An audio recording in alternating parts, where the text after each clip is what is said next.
Mheshimiwa Spika, naomba nikushukuru sana kwa kunipa, Mheshimiwa Naibu Spika, nikushukuru sana kwa kupa. Nimshukuru pia Waziri wa Afya Dr. Dorothy pamoja na Naibu Waziri. Kwa dakika chache sana nizitumie dakika zangu vizuri. Nataka kuzungumza kwa habari ya chanjo zinazoitwa za corona vaccine. Niseme kwa ufupi kwamba mimi siko kinyume na chanjo za corona. Hapana, wala siko kinyume na chanjo yoyote. Na kwenye mazungumzo yangu mtu asininukuru kwamba napinga chanjo, hapana. Kwa sababu tayari Tanzania tulishachanjwa. Chanjo ya kifua kikuu tayari tulishachanjwa. Chanjo ya surua tayari. Chanjo ya kifaduro tayari. Chanjo ya polio tayari. Na sasa hivi kuna chanjo zinaendelea, chanjo ya homa ya ini. Kwa hiyo siko kinyume na chanjo kwa sababu tayari chanjo ziko Tanzania na watu wanaendelea. Kitu ambacho niko makini nacho sana ni aina ya chanjo inayoitwa chanjo ya coronavirus ilivyokuja na stade yake. Chanjo hii ni tofauti na chanjo zingine zote ambazo zimekuwepo duniani. Dunia imekuwa na aina ya chanjo zinaitwa attenuation. Attenuation maana yake ni kwamba virus wa corona wanapunguzwa nguvu, wanaondolewa properties, alafu wanaingizwa ndani ya mwili wa mtu, alafu antibodies zina react, immunity inatengenezwa. Hii ndio aina ya chanjo ambayo imekuwepo miaka yote na siku zote. Na chanjo hii kukamilika inagharimu miaka 8 mpaka 10 inakuwa imekamilika. Lakini chanjo hii inaitwa chanjo ya corona ni chanjo ya mwendo kasi. Miezi 2, miezi 3, miezi 4 tayari. Unapojaribu kuuliza kwamba hii chanjo kwa nini imekuwa na haraka sana? Kuna magonjwa mengi kama malaria na mengine ambayo tungetegemea mfanye haraka kupata chanjo ili watu waokolewe. Wanasema sababu ya kwanza kwa sababu teknolojia imeongezeka, sababu ya pili wamemobilize resource kutoka kwenye makampuni mengi duniani, na sababu nyingine ni kwamba ni kwa sababu ni pandemic. Na mimi sikatai. Lakini Mheshimiwa Naibu Spika, teknolojia ya chanjo hii inaitwa mRNA. mRNA maana yake ni aina ya chanjo ambayo wanachukua genetic material ya virus, alafu wanaingiza kwenye mRNA ya mtu. Baadaye mtu wanasema kwamba hata ingilia na gene, lakini wanasema wanaingiza kwenye genetic material za virus, zinaingizwa kwenye seli ya mtu. Mheshimiwa Naibu Spika, utu wa mtu, tofauti ya mtu na mnyama ni RNA, DNA na genes ambazo ndio genes. Huo ndio utu wa mtu, tofauti ya mnyama.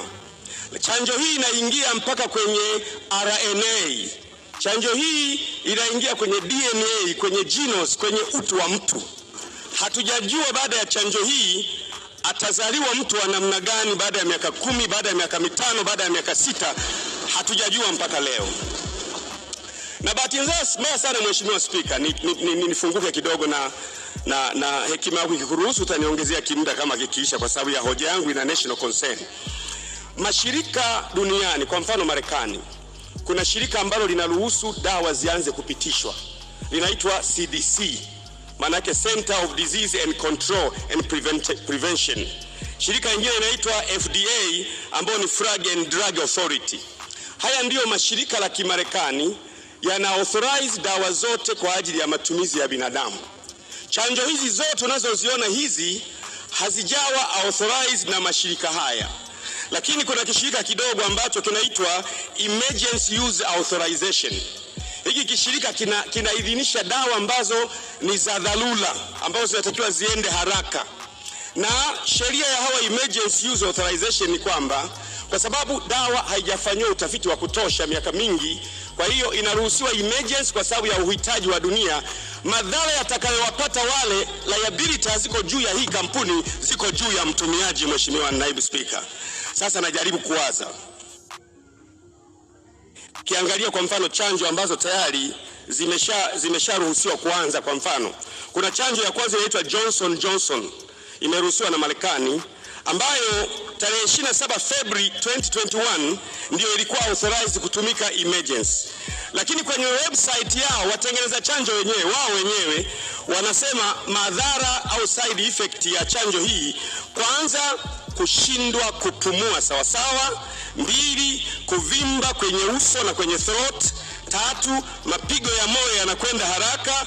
4, blood rush kwenye mwili. 5, dizziness. Na 6, damu kuganda damu kuganda kwenye mwili. Kwenye website yao.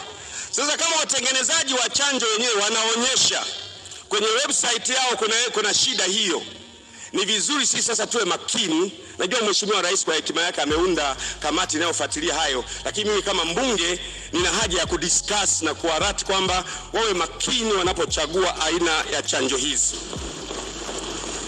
Nyingine, aina ya pili inaitwa AstraZeneca ambayo imetengenezwa na Oxford kule UK.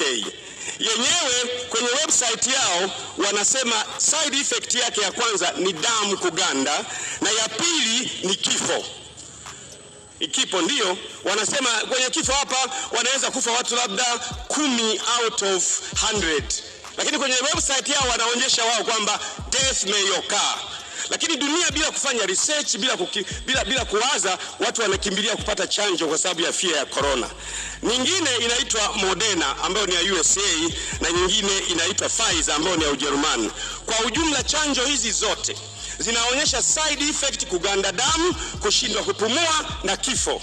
Sasa ni kweli tukikataa chanjo tunaweza kuwekewa ban ya kusafiri kwenda Ulaya kwa sababu hatujachanjwa. Tunakabiliwa na uchaguzi mbaya sana. Tuchanjwe kitu tusichokijua sawa sawa au tusichanjwe tuzuiwe kwenda Ulaya. Ninaomba sana Wizara ya Afya wajaribu kuangalia kwa makini sana kwenye swala la chanjo. Waangalie madhara ya sasa, madhara ya siku zijazo na madhara ya taifa. Jambo hili ni la muhimu sana sana.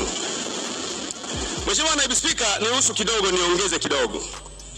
Matatizo ambayo tunayo sisi ni kufikiri kila kinachotoka Ulaya kinafaa kwetu. And this is the problem we face. Our colonizers, watawala wetu, walitujengea ufahamu kwamba kikitoka kwao kinafaa. Lakini jana kuna mtu mwenye anaitwa Dr. Edward Fleming ambaye ni kati ya watu walioshiriki kutengeneza mojawapo ya chanjo. Alikuwa ameandika barua kwa rais wa Marekani, nina rekodi. Anasema anashauri hizi chanjo ziachwe mara moja kwa sababu madhara yake ni makubwa kuliko faida yake ya prevention.